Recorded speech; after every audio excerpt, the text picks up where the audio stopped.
Bienvenidos de vuelta. Como estábamos conversando con Francisco Tudela sobre la región del Medio Oriente, entendía por lo que nos estaba comentando que hay varios factores que tomar en cuenta respecto a esta situación para poder entender. Por un lado, digamos, las tensiones entre Israel y Palestina.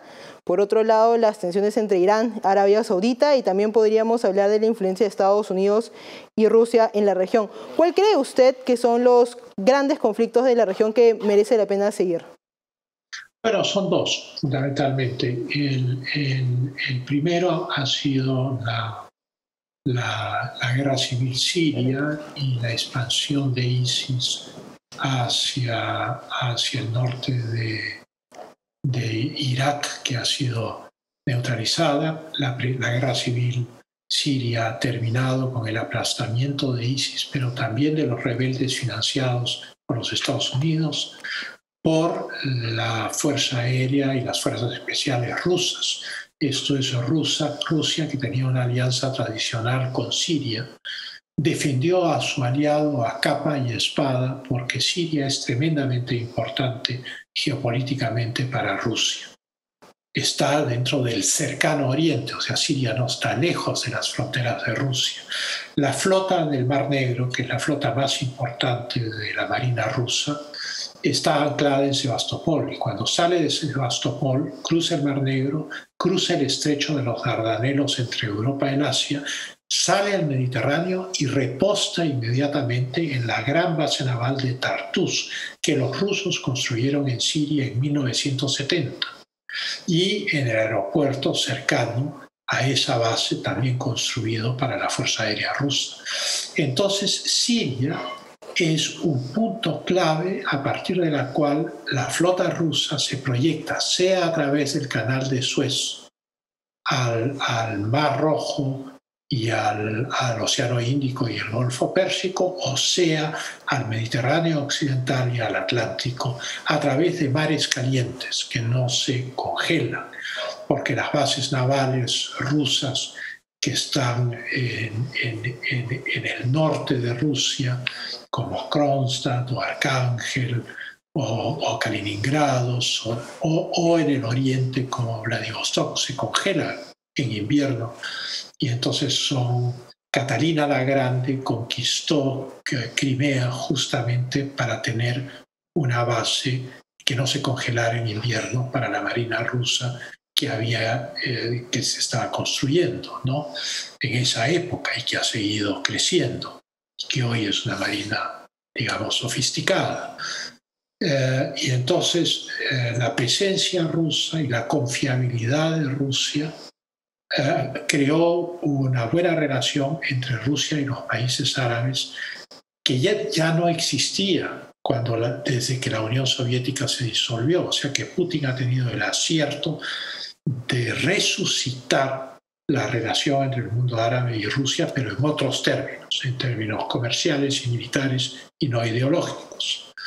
Y por el otro lado, Egipto, que sufre la primavera árabe que lleva a la hermandad musulmana al poder a través de una constituyente y unas elecciones dudosas, en la cual la hermandad islámica tiene los dados cargados a su favor.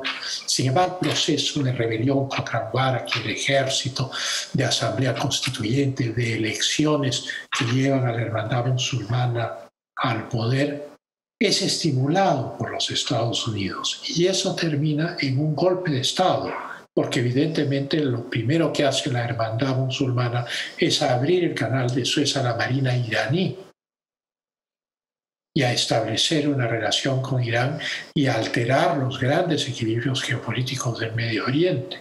El ejército egipcio, probablemente antes de ser exterminado en sus altos mandos por los gobernantes de la hermandad musulmana, decide dar el golpe primero, y da un golpe de Estado con el general al-Sisi, el mariscal al-Sisi, que es el que gobierna actualmente.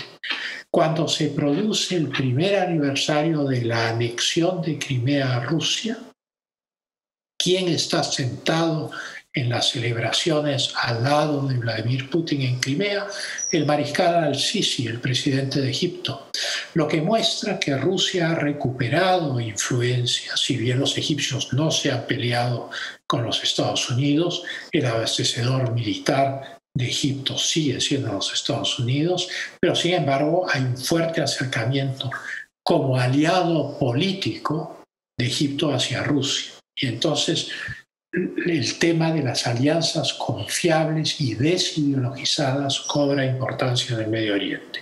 Esto en medio de la gran rivalidad o del gran conflicto que existe entre los Estados Unidos e Irán, porque el presidente Trump se retiró de un acuerdo que había firmado la Unión Europea y los Estados Unidos con Irán para que no fabriquen la bomba atómica y no continúen enriqueciendo uranio. El presidente Trump se retiró del acuerdo contra la opinión de la Unión Europea. Sin embargo, la política del presidente Trump ha sido continuada por el presidente Biden. El líder iraní máximo, el ayatolá máximo Ali Khamenei, ha dicho que los Estados Unidos tienen que regresar al acuerdo, pero no han regresado.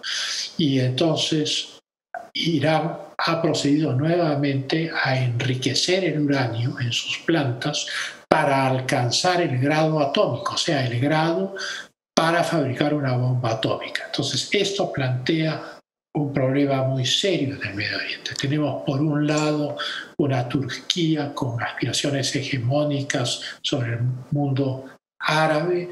Tenemos a Rusia, que ha recuperado su influencia como aliado confiable en el mundo árabe, literalmente poniendo su mano al fuego por la supervivencia del régimen de Assad y defendiéndolo a capa y espada a costa de la pérdida de vidas de la Fuerza Aérea y del ejército ruso. O sea, es la primera vez que Rusia intervenía directamente en el campo de batalla en el Medio Oriente. Y por el otro lado está la rivalidad entre Arabia Saudita y los Emiratos Árabes Unidos y Bahrein contra Irán en el Golfo Pérsico. Señor Tudela, ahí tengo una pregunta, ya creo que para terminar un poco y cerrar con el tema. Todo esto que hemos estado hablando a veces le suena a los peruanos muy lejano, como que ocurre en otra región que no va a llegar a tener ningún tipo de impacto en el Perú o en América Latina. ¿Por qué cree que es importante tener ese tipo de discusiones acerca de los conflictos que ocurren en Medio Oriente? Creo que es muy importante porque el precio del petróleo depende de esos conflictos. Nosotros pagamos no solamente un precio más caro por el petróleo, por decisión de nuestro gobierno, sino que además pagamos impuesto selectivo al consumo sobre ese precio. Y entonces, si algo ocurriese en el Medio Oriente, evidentemente tendríamos, para comenzar, un alza en nuestros costos de producción porque habría un alza en el precio del petróleo. Porque el conflicto se daría en el Golfo Pérsico, que es la zona petrolera. El Golfo Pérsico quedaría bloqueado. O sea, el estrecho de Hormuz, Socotra, todo eso quedaría bloqueado en un hipotético conflicto israelí, saudí, iraní que se desarrolle en el Golfo Pérsico. Sí tendría un impacto sobre la economía mundial. El Japón depende del petróleo que compra en el Golfo Pérsico. Los Estados Unidos son autosuficientes, en eso su situación ha cambiado, pero no Europa. Entonces, sí tendría un impacto. En segundo lugar, implicaría una modificación de los equilibrios de poder, porque evidentemente Rusia tal vez no se involucraría con Irán en un conflicto armado, pero evidentemente abastecería a Irán de lo necesario para su defensa. Y nuevamente habría otro campo de contención política entre Rusia y los Estados Unidos, como lo hubo en el caso de Siria. Perfecto. Nuevamente creo que nos ha ganado el tiempo, pero muchas gracias por estar aquí. Muchas gracias a ustedes por la invitación.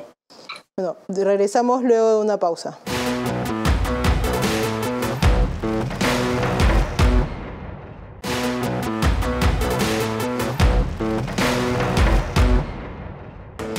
Bienvenidos de vuelta ya para la última parte del programa, que son las conclusiones. Como ha quedado claro tras la conversación con Francisco Tudela, Medio Oriente es una región bastante compleja. Tenemos por un lado el enfrentamiento entre dos potencias de la región como Israel y Palestina, y por otro el enfrentamiento entre Arabia Saudita e Irán, y atrás de todo esto también tenemos la influencia de Estados Unidos y Rusia. Queda claro que hay un montón de conflictos que seguir en la región, y también tenemos que hablar del impacto que tiene en nuestro país y en la región.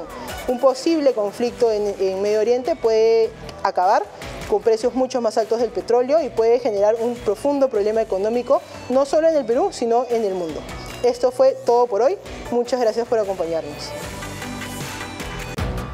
En Contexto llega gracias a Fundación Naumann, Universidad César Vallejo, examen de admisión 21 de marzo, y Los Portales.